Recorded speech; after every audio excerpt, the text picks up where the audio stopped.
अभी मेरे पास एक सवाल आया कमेंट सेक्शन में कि जो मेजर प्लेयर्स हैं टेलीकॉम में वो दो तीन ही क्यों रह गए हैं।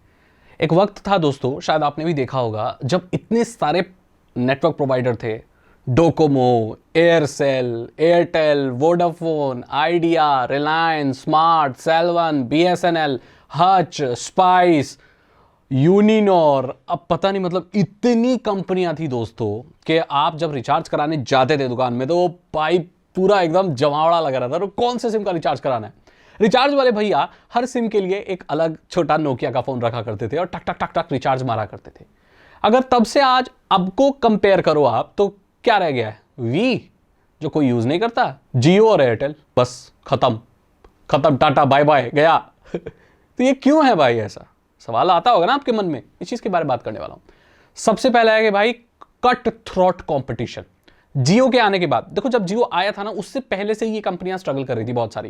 केस स्टडीज भी बताऊंगा मैं आपको, पहले वजह बताऊंगा। पहला ये कट थ्रोट कंपटीशन, भाई मार्जिन बहुत कम रह गया, मतलब बहुत कम प्रॉफिट पर ये कंपनियां चल रही थी, बहुत कम प्रॉफिट पर। उसके बाद जियो आया और जियो ने फ्री डेटा देना शुरू कर दिया।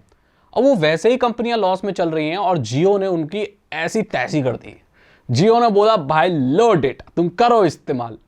अब जियो ऐसा इसलिए कर पाई क्योंकि उसको रिलायंस इंडस्ट्रीज बैक कर रही थी, यानी कि वो बहुत बड़ी कंपनी थी, वो आपको कई सालों तक फ्री इंटरनेट दे सकती है क्योंकि उसके जेब में है दोस्तों पैसा।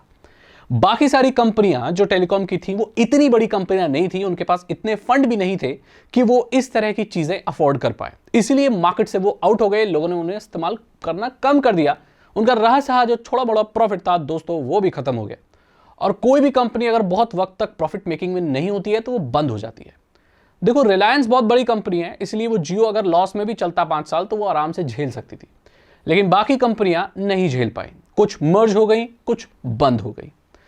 और दूसरी चीज यह है कि दोस्तों नई टेक्नोलॉजी के साथ वो लोग अडैप्ट नहीं कर पाए। आपको पता है आइडिया में अभी तक जो वोडाफोन आइडिया है उसमें 5G नहीं आया है पूरे इंडिया में। क्यों? क्योंकि उन लोगों के पास इतने पैसे ही नहीं है कि वो स्पेक्ट्रम वगैरह खरीद के पूरी इंप्लीमेंटेशन करके, अगर आप वो लोग इंस्टॉलमेंट पे स्पेक्ट्रम खरीद भी लेते हैं, यानी कि लाइसेंस 5G चलाएगा इंडिया में चलाने का, तो वो इंफ्रास्ट्रक्चर को लगाने के लिए उतने पैसे नहीं है उन लोगों के पास, क्योंकि उतनी मार्जिन उतना प्रॉफिट आता नहीं है, क्योंकि इतने सब्सक्राइबर बेस उनके है ही नहीं। सब्सक्राइबर बेस इसलिए नहीं है क्योंकि जियो ने फ्री देके सब अपनी तरफ खींच लिए। तो यही वजह है कि दोस्तों ये सारी कंपनियां स्ट्रगल कर रही हैं। अब कुछ तो मर्ज हो गई, कुछ बंद हो गई, और फिर यही हो गई। अब देखो बात करते हैं कुछ ऐसी कंपनियों की जो बंद हो गई। पहले एयरसेल, ये रीजनल प्लेयर था, झारखंड, बिहार, दिल्ली और बहुत सारे इलाकों में ये बहुत ज़्यादा चला करता था। इसका 128 का जो अनलिमिटेड 3G प्लान था उसमें मैंने बहुत मज़े लिए हैं, बहुत बढ़िया था वो। क्या हुआ कि वो कंपनी इतना लॉस में जाने लगी जियो के आने के बाद, लोग कोई रिचार्ज ही नहीं कर रहा था भाई, यूज़ नहीं कर रहा था। वो अभी भी 3G पे अटके हुए थे और दुनिया में 4G आ चुका था। तो कंपनी कैसे चली यार? कौन चलता है 3G लेके? कौन चला रहा है? 4G आगे लोग 4G इस्तेमाल करेंगे, अनलिमिटेड फ्री इस्तेमाल करेंगे। उसके बाद उसने सोचा कि वो रिलायंस के साथ मर्ज हो जाए, लेकिन वो मर्जिंग काम नहीं की, और अगर वो मर्ज नहीं हो पाई एयरसेल रिलायंस में, तो उस कंपनी को 2018 में दिवालिया घोषित कर दिया गया, बैंकक्रप्ट घोषित करके उसको बंद कर दिया। एक डोकोमो नाम की एक कंपनी आती थी, पता है वो टाटा डोकोमो, डो डो डो मो मो मो को, तो बंद हो गई यार वो। उसको बाद में वो मर्ज हो गई एयरटेल के साथ। एयरटेल ने उनकी जो चीज़ें थी, टाटा की जो टेली सर्विसेज थी, उसको एक्वायर कर लिया।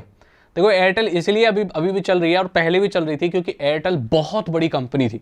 एक वक्त पे सिम का मतलब एयरटेल ही हुआ करता था, और मैंने भी इंटरनेट पहली बार अगर किसी कंपनी के सिम में इस्तेमाल किया था वो एयरटेल का ही सिम था दोस्तों।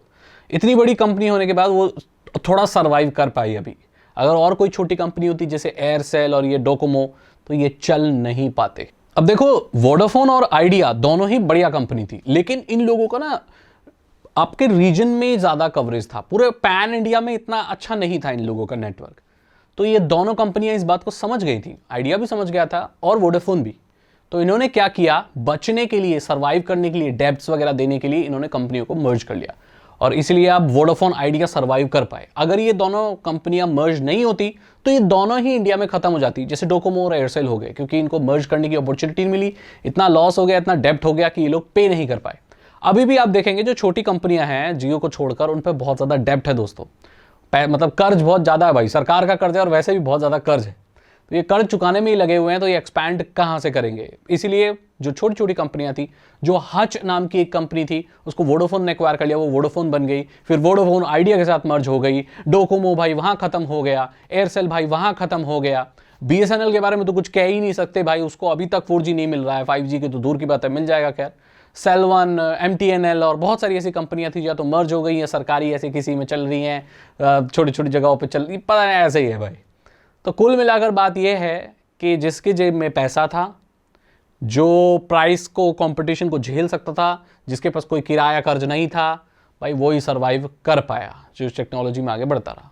बाकी सारे पैसों की कमी से, डेब्ट से, कम मार्जिन से ये कंपनियां दबती चली गई और खत्म हो गई। आई होप आपको आंसर मिल गया होगा। अगर आपका कोई और भी सवाल है टेक्नोलॉजी से रिलेटेड तो आप पूछो यार मुझसे। मैं तो अब ये सीरीज शुरू कर रहा हूं, लोगों के अच्छे अच्छे कमेंट आएंगे, सवाल आएंगे, उनको उठाऊंगा, डालूंगा, वीडियो बनाऊंगा, क्योंकि जो सवाल एक आदमी का है वो कई हजारों का भी हो सकता है, तो इसीलिए बनाना जरूरी है। अगर आपको ये वीडियो अच्छी लगी तो इसे लाइक करें, अपने दोस्तों के साथ शेयर करें। साइबर सिक्योरिटी और इथिकल हैकिंग में इंटरेस्ट है तो डिस्क्रिप्शन चेक करें। 299 रुपीज के 3 इथिकल हैकिंग कोर्सेज हैं, आसान भाषा में आपको इथिकल हैकिंग सिखा देंगे। मैं मिलता हूं आपसे अगली वीडियो में। Thank you so much and good bye.